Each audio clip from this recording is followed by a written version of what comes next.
이 지금 인사와 보고라고 하는 과정에서 완전히 패싱하고 있음에도 불구하고 예. 윤석열 대통령으로부터 신임을 완전히 잃어버렸음에도 불구하고 그런 것들을 애써 무시하면서 검찰총장으로서 무엇인가 아직까지 본인이 역할이 있는 것처럼 얘기하는 방식은 사뭇 2020년도에 윤석열 총장과는 굉장히 다른 느낌을 준다. 그렇기 때문에 일부에서 얘기하는 개혁신당인가요? 에서 얘기했던 것 같은데 이원석 총장 제2의 윤석열 검찰총장의 길을 가는 거 아니냐? 이 얘기는 너무 나간 얘기다. 그 사이에 직을 던진다 이렇게 봐야 됩니까? 아니면 뭐 그런 일 없고 임기도 얼마 안 남았는데 그냥 쭉 이어진다 이렇게 봐야 되는 겁니까? 저는 안 던질 것 같은데요. 안 던진다? 조금 전에 화면에서 검찰총장이 진상 파악을 지시했잖아요. 만약에 제가 검찰총장이었다. 근데 제가 패싱 당했다. 예. 부끄럽다. 창피하다. 그러면 늦어도 오늘에는 직을 던져야 되지 않겠습니까? 사퇴한다 나. 그렇죠. 어제 던지든지 늦어도 오늘 던져야 되는데 그런데 검찰총장은 뭐라고 이야기했느냐. 예. 진상 파악 지시했단 말이에요. 예. 검찰총장이 일을 갖다가 하는 거죠. 김건희 여사 비공개 조사한 제3의 장소. 여기 보니까 대통령 경호처 부속 청사라 그러죠. 이게 뭐 서울 종로 쪽에 있다 그러는데 현재 이제 경호처 관할이에요. 그러니까 이거에 대해서 서울중앙지검 관계자는 제3의 장소 조사 김 여사 측과 협의한 결과 그리고 경호 및 안정상 이유로 결정됐다. 부속 청사라고도 하고요. 뭐 정부 보안 청사라고도 또 이름이 뭐 알려지기도 한 이곳입니다.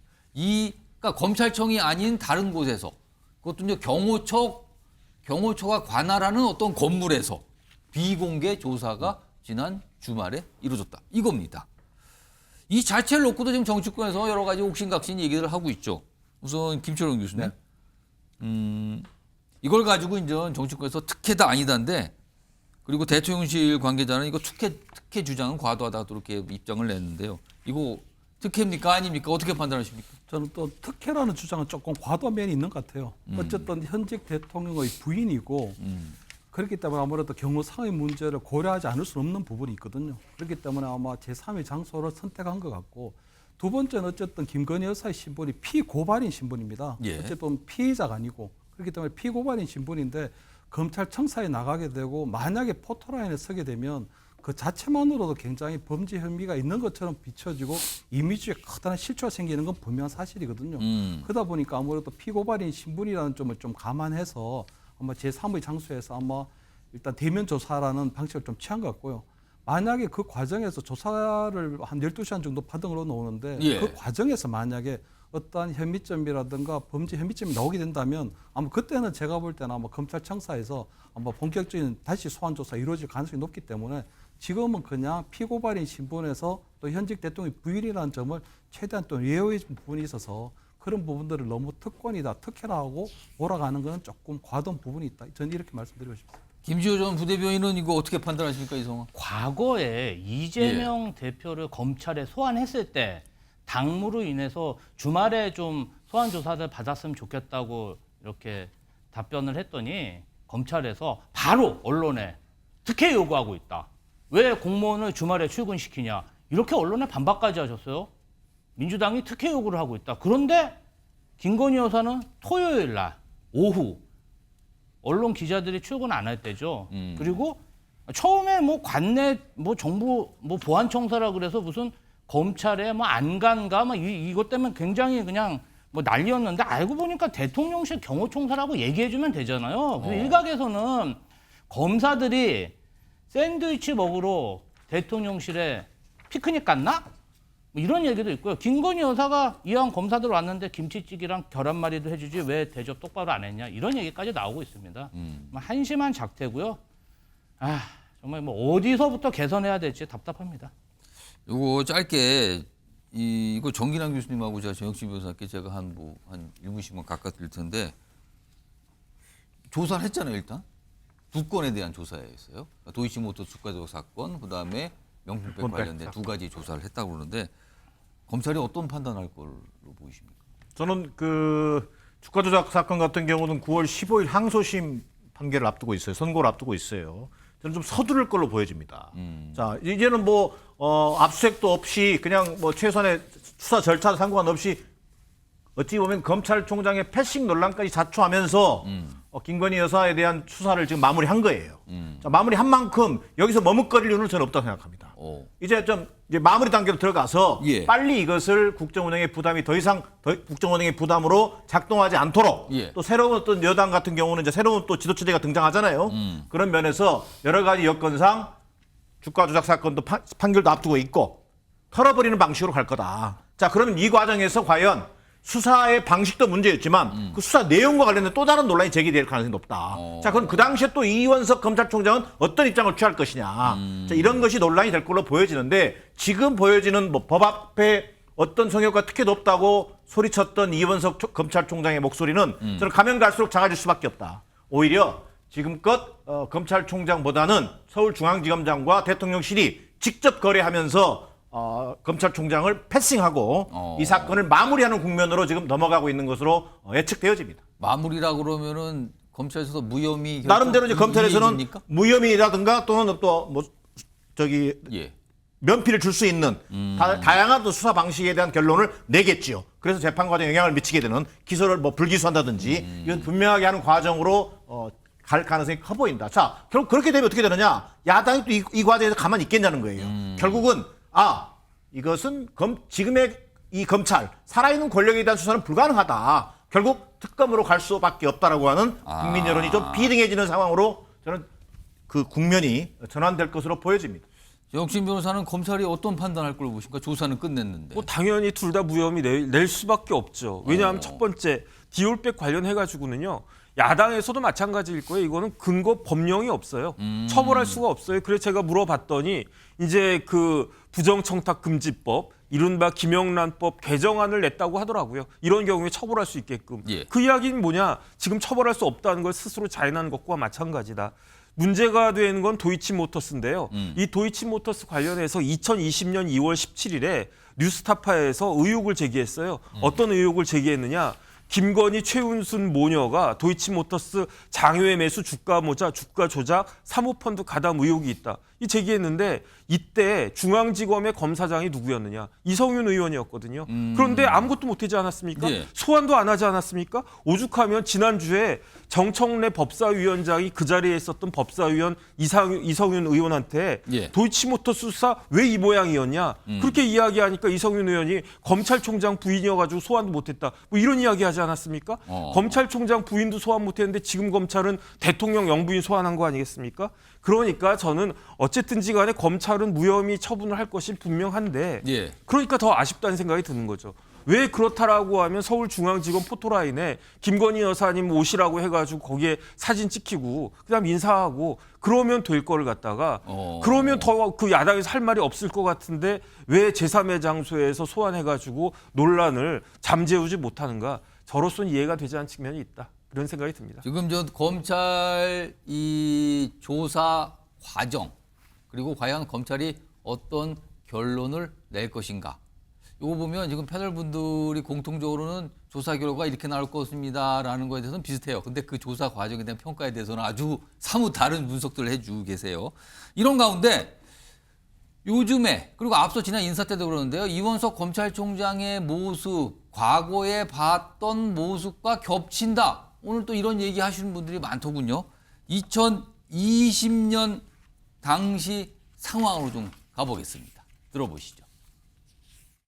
정치와 그 사법이라고 하는 것은 참 이게 크게 바뀌는 게 없구나.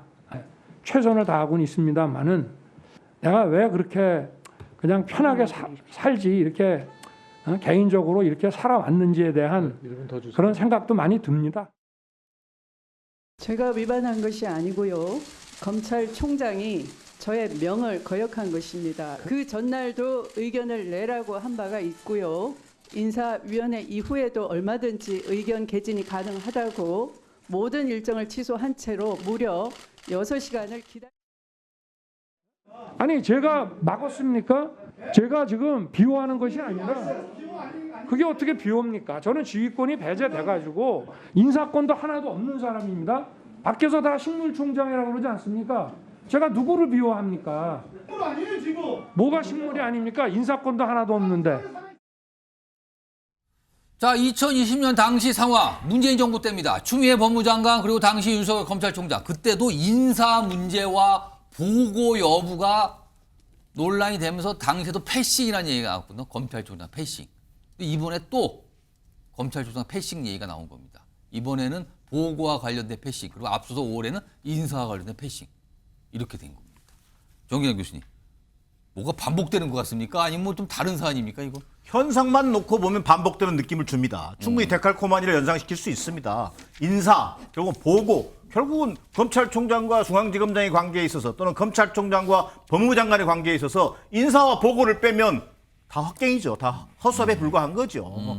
그렇게 본다면 굉장히 중요한 인사 보고를 쟁점으로 해서 패싱 논란이 제기되고 있는 그 현상, 형식이라는 측면에서는 대단히 유사한 측면이 있어 보인다. 그러나 좀 전에 자료하면서 본 것처럼 자, 윤석열 당시의 검찰총장의 태도를 보십시오. 대단히 거친 방식으로 저항하고 있습니다. 본인의 가족 문제가 걸려 있고 측근이 걸려 있다 보니까 죽기 살기로 달라듭니다. 자, 그러면서 추미애 장관과 거친 방식으로 되게 어떻게 보면은 그 패싱 논란의 싸움이 붙었던 걸로 보여집니다. 자, 그러나 지금 그 검찰총장 이원석 검찰총장은 대단히 선문답하는 방식입니다. 지금 윤석열 당시의 검찰총장은 약간 다른 느낌 아니겠습니까? 왠지 뭔가 본인이 이 지금 인사와 보고라고 하는 과정에서 완전히 패싱하고 있음에도 불구하고 윤석열 대통령으로부터 신임을 완전히 잃어버렸음에도 불구하고 그런 것들을 애써 무시하면서 검찰총장으로서 무엇인가 아직까지 본인이 역할이 있는 것처럼 얘기하는 방식은 사뭇 2020년도에 윤석열 총장과는 굉장히 다른 느낌을 준다.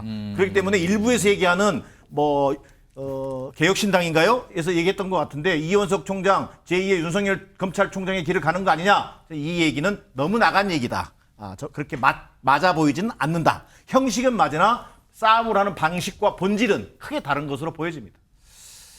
그러니까 지금 이원석 검찰총장 사실은 이창수 서울중앙지검장, 그러니까 서울중앙지검 김건희 여사 관련된 건을 수사하고 있는 수사팀 그리고 그 수사를 지휘하고 있다고 볼 수 있는 서울중앙지검장과 뭔가 의견이 달랐던 거예요, 그동안요. 어디서 조사할 것이냐. 뭐 이런 문제 등에서 의견이 달랐는데 결국에는 검찰총장이 보고도 못 받은 상태에서 조사는 그냥 진행이 돼버린 거죠. 검찰청이 아닌 다른 곳에서. 그리고 본인이 제대로 조직을 관리 못했다, 국민께 사과한다, 뭐 이런 얘기까지 꺼내놓은 상황이 됐어요. 자, 그런데요. 다음 좀 보겠습니다. 검찰총장의 이야기가 또 있습니다.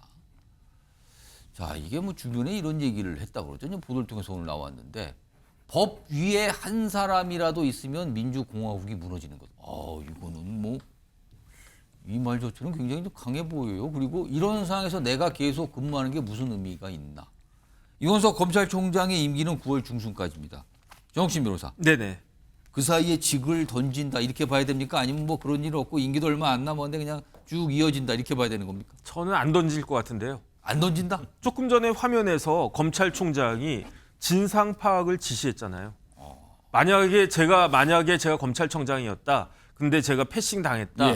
부끄럽다. 창피하다. 그러면 늦어도 오늘에는 직을 던져야 되지 않겠습니까? 사퇴한다 나. 그렇죠. 어제 던지든지 늦어도 오늘 던져야 되는데 그런데 검찰총장은 뭐라고 이야기했느냐. 진상 파악 지시했단 말이에요. 검찰총장이 일을 갖다가 하는 거죠. 검찰청법 12조에 보면요. 검찰총장에 대해서 규정하고 있는데 검찰총장은 대검의 사무를 맡아 처리하고 검찰 사무를 총괄하며 검찰청의 공무원을 지휘 감독한다 이렇게 돼 있어요.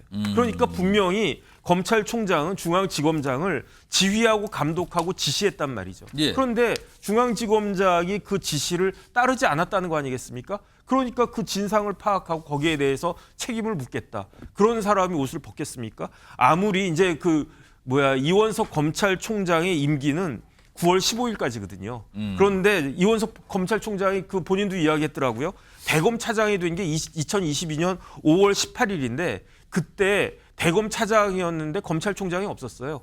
그때 김호수 전 검찰총장이 검수완박에 반발해가지고 사표 냈었단 말이에요. 그러니까 이원석 총장은 대검 차장 때부터 직무대리 하다가 그러다가 2022년 9월 16일에 정식 검찰총장 된 거니까 이미 검찰총장을 2년 이상 자신의 임기 이상 하고 있단 말이죠. 그러니까 무슨 여한이 있겠나 무슨 의미가 있나 이렇게 이야기하지만 그럼에도 불구하고 어쨌든 진상 파악해서 책임을 내가 한번 물어보겠다. 그런 의지가 있는 것이 아닌가. 그렇다라고 하면 앞으로 2달도 안 남았는데 끝까지 하지 않을까. 저는 그렇게 예상이 됩니다. 그러면은 본인이 말했던 원칙과 뭐 이런 거 결국에는 그냥 시간 보내고 그냥 임기 끝난다 이렇게 보시는 거예요?